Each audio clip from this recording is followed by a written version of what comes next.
Consistent lang naman po ang ating Vice President. Parati naman po niya sinasabi noon na haharapin naman talaga niya sa mga tamang venue, no, yung mga binabatong mga accusations laban sa kanya, which ginawa niya today. Humarap kanina sa preliminary investigation sa Department of Justice si Vice President Sara Duterte.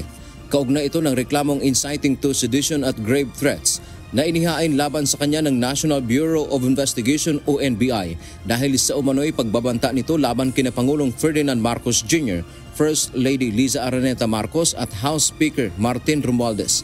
Hindi sumagot sa mga tanong ang Vice Presidente. Ayon sa kanyang mga abogado, pinatunayan ni VP Duterte na handa siyang harapin ang mga reklamo o akusasyon sa kanya.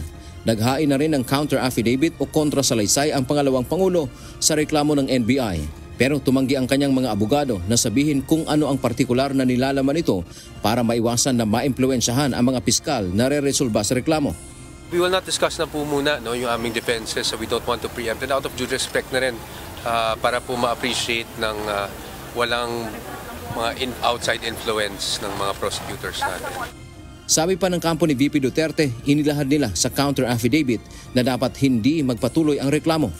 Naglalahad na nga ng mga kanyang mga dahilan kung bakit dapat hindi ipagpatuloy at ibasura na lamang ang mga paratang ng mga reklamo laban sa kanya.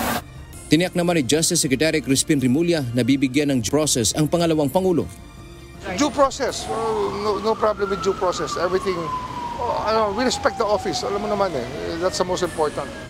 Sagot naman ng kanyang abogado, well, we expect due process. That's the minimum, no? We expect due process not just for the Vice President, pero kahit sino man lang na dumadaan sa preliminary investigations sa DOJ, we can only expect due process. binigyan ng pagkakataon ang NBI na magsumite ng sagot sa counter affidavit ni VP Sara. Nakatakda ang susunod na pagdinig sa reklamo sa May 16. Dante Amento, UNTV, News and Rescue. Diyos ang aming sandigan, serbisyo publiko ang aming pinahahalagahan.